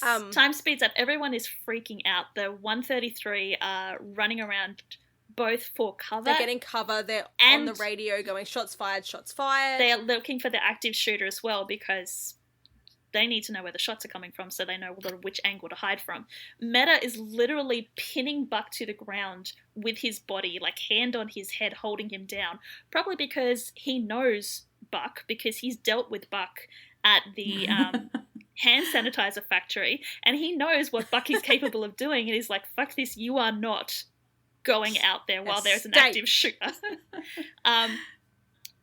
Meanwhile, Eddie is now lying in a pool of his own blood, and you can see his eyes are locked on Buck, and his hand just starts to reach across the concrete, and then it twitches, and then his eyes close. This is the longest scene. It just lingers like on Buck. And Buck just Buck has still not moved. He's just staring at Eddie. His face, like his mouth's still open. He's still covered in blood. Like he has not moved a muscle. And like Meta's obviously pinned him to the ground, but he has not moved. And the show is very, very intentional about its cut to Buck, cut to Eddie, cut to Buck, cut to Eddie, cut to Buck. Eddie falls unconscious. Cut to Buck. Episode ends. Eddie's blood is in Buck's mouth. I'll tell you what, that I'm glad that I was binging this particular a couple of so you could go straight on and could go straight on because I was just sitting there going, oh my God. And my sister-in-law who I was watching with goes, we're watching the next one, right? And I'm like, yeah. You can't just leave it there. It's like 3 a.m. You've got a gym. Like your hands are shaking. Like yes, basically. Next episode.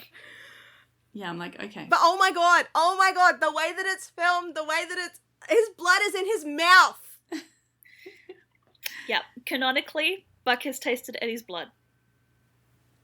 Before he even tasted his... Where's that sniper? Oh no, wait, wrong show. I'm sure there are some vampire AUs out there, right? It's a perfect setup for it, honestly. It really is. But yeah, the way, like... But it just came... It's so good because it just came out of the blue. Like, obviously none of them were expecting it, but the audience was... I was not expecting this to happen. Like, I'm just watching the end of the episode and all of a sudden, bang. The great thing about this episode, like, I hate the individual storylines. Like, the Bridezilla, like, fuck off, I do not care about you. Hen's storyline, nah.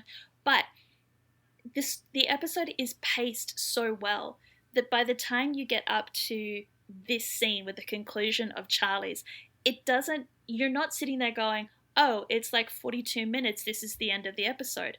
I could honestly have believed that the episode needed to keep going, that we were only up to like Act 2, and there was a whole nother Act 3 that I was still waiting for, but then it goes cut to black, and you're like, okay, cool, commercial, and then end credits roll.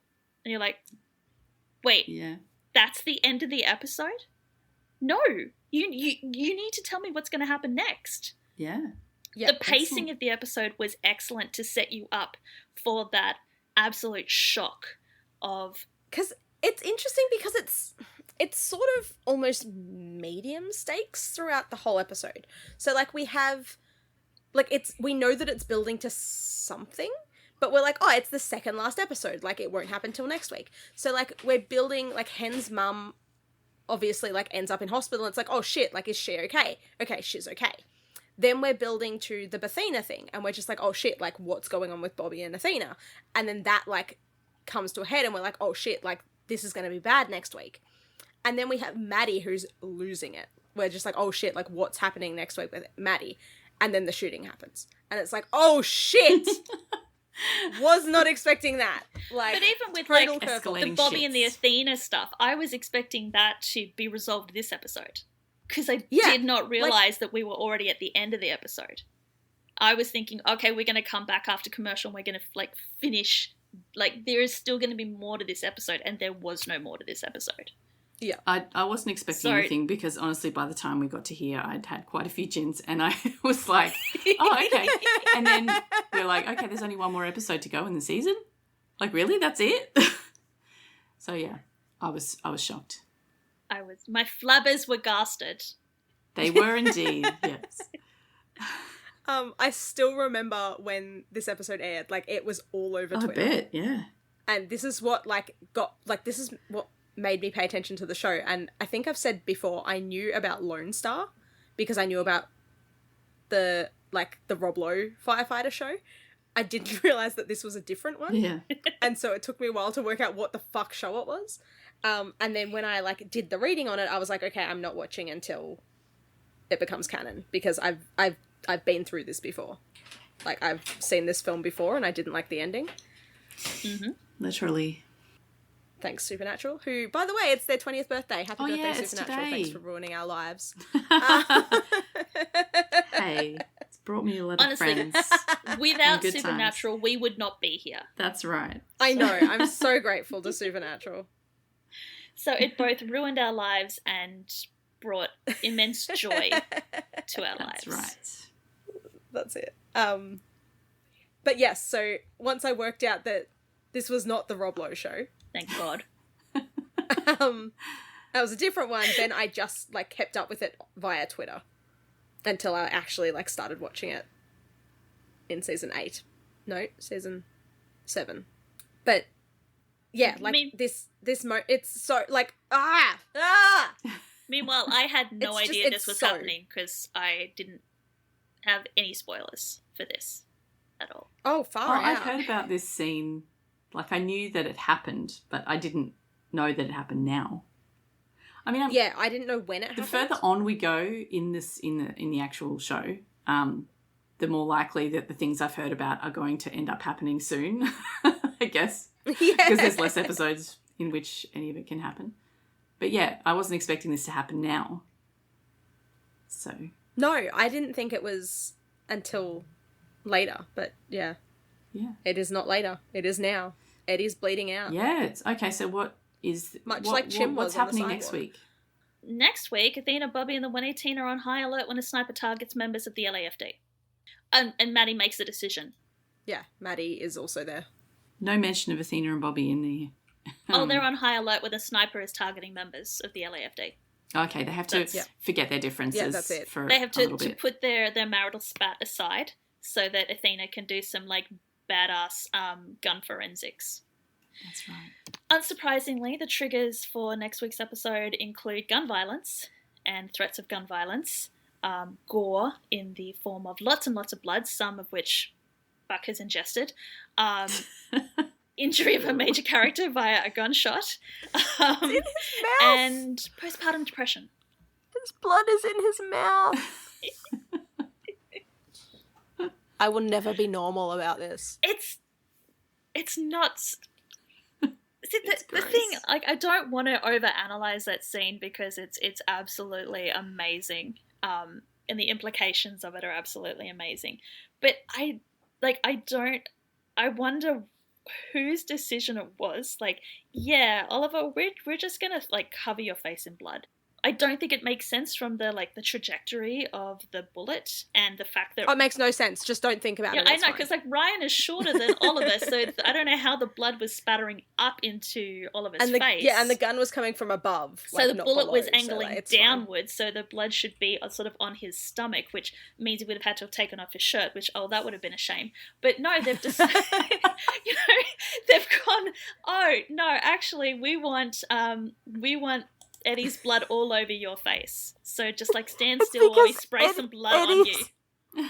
Eddie's bodily fluids are just automatically attracted to that. They're just magnetized to his face. Oh god, we're getting into like ABO territory here.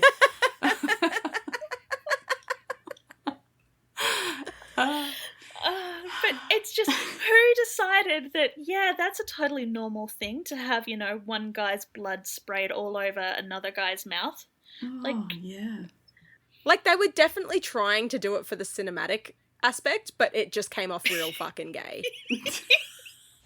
Maybe, like this is, we have established that this, like, Andrew Myers was responsible for writing this episode, and we have said that, like, Andrew Myers is kind of like the Bobo of 911, so maybe that was him to sort of, like, he wrote that specifically into the storyline and into the script as his way of sort of Yeah, advancing the buddy agenda.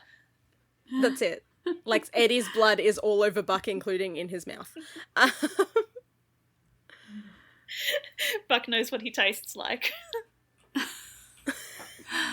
Thank you, Andrew Myers. Of course, I have absolutely no evidence to back this up. I'm just caking the makeup on at this point. Yeah. Yep.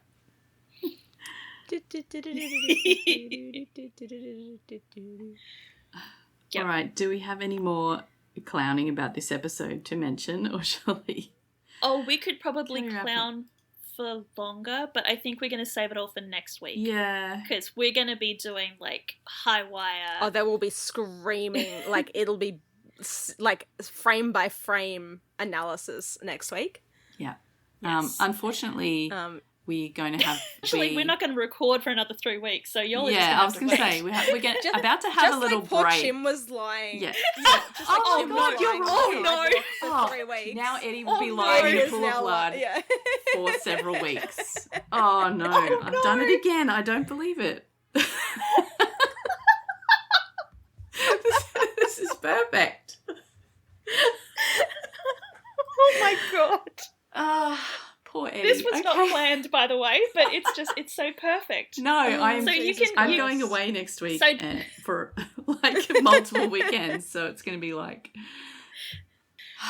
Don't forget, if you have any feedback about season 4, please, while Eddie is bleeding out, let us know. Take this time to think about what you thought of this season and let us know about it. Poor Eddie. Okay. You can send your feedback to our email, which is contact@thatweewooshow.com, or you can DM it to us on social media, or you can leave comments about this episode. Let us know how thick your clown makeup is. Tell us all about the pacing and all that stuff. Let us know what you thought Eddie's blood tastes like. Oh, God. Pennies. I'm sorry, I'll be quiet now. No, I just got derailed thinking about what blood tastes like.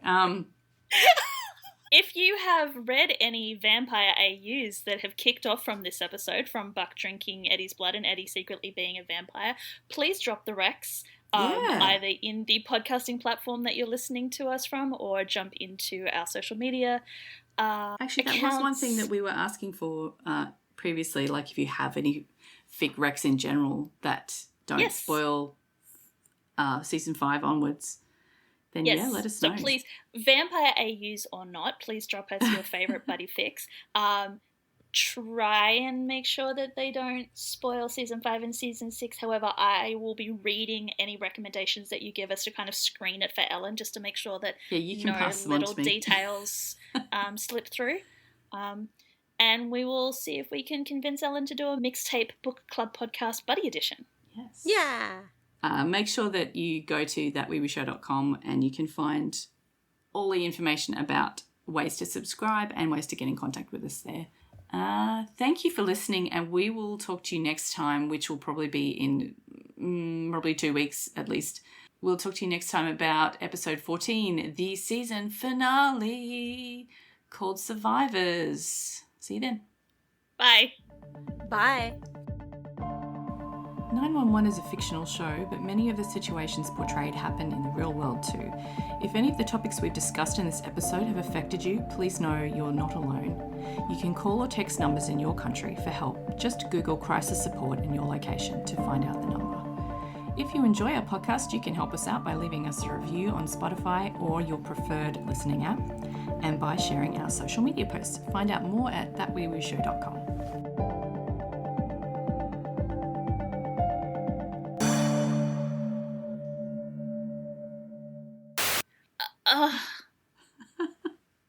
You should see what the AI does Do you with Maddie. want notes at all? Because the choices... We love you, Bex. The choices are you get perfectly spelt, perfectly, like the names done perfectly, or you don't get notes in time for the episode. You can choose. I'm happy to go back and make sure I spell her name correctly every single time. It's just going to take me like 2 weeks to get the notes done. No, you do a wonderful job, thank you. Because you guys can't actually see the notes. Bex has spelt Maddie multiple different ways in the notes, just in this part. And so I just typed in the notes, I like the multiple spellings of Maddie happening here. And so Bex got down to that point in the notes. I was just like, fuck off.